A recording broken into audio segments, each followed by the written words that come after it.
In the confines of Africa's first national park, on a cluster of volcanoes straddling Rwanda, Uganda, and the Democratic Republic of Congo, lives the critically endangered mountain gorilla. And what we have here is actually the kind of perfect storm. We have a highly endangered population of very charismatic animals that are so closely related to man that there's a lot of feeling between people and gorillas.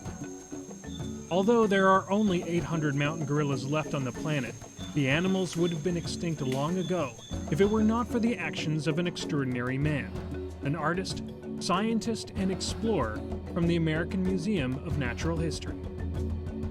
In 1921, the mountain gorilla was still an animal of myth and folklore. That year, Carl Ickley led an expedition to the Virungas to study them and to bring back specimens to show the world. Developing a deep passion for the animals and recognizing the dangers they faced, Ickley spent the remainder of his life working to establish a gorilla preserve. In 1925, his efforts were rewarded when King Albert I of Belgium established Albert National Park. A year later, while on a return expedition, Ickley died of a fever in the Congo and was buried in the mountainside. In the winter of 2010, almost 90 years later, a new expedition to the Virunga Mountains is underway. Artist, historian, and senior project manager at the American Museum of Natural History, Stephen Quinn, is joined by Jeff Whiting, president and founder of Artists for Conservation, the world's leading group of artists supporting the environment. So I proposed an expedition to return to Ickley's site as an artist myself. All right. To sketch at the very location where Ickley's artists had sat and sketched the preliminary sketch for the big background painting in New York.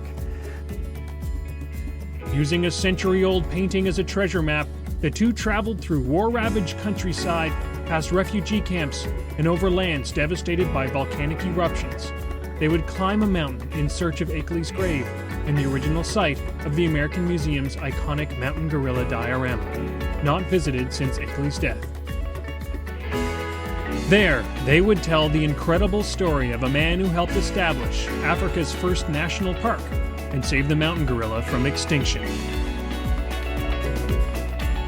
We can't help but be talking about how we have to make this expedition significant for the mountain gorilla as well. Show the documentation in the sketches of how lowlands are being deforested, how homes and developments and refugee camps are encroaching inside the national park. This impact on the natural world, if we don't act, the dioramas at the American Museum will just serve as a record of a world before we destroyed it.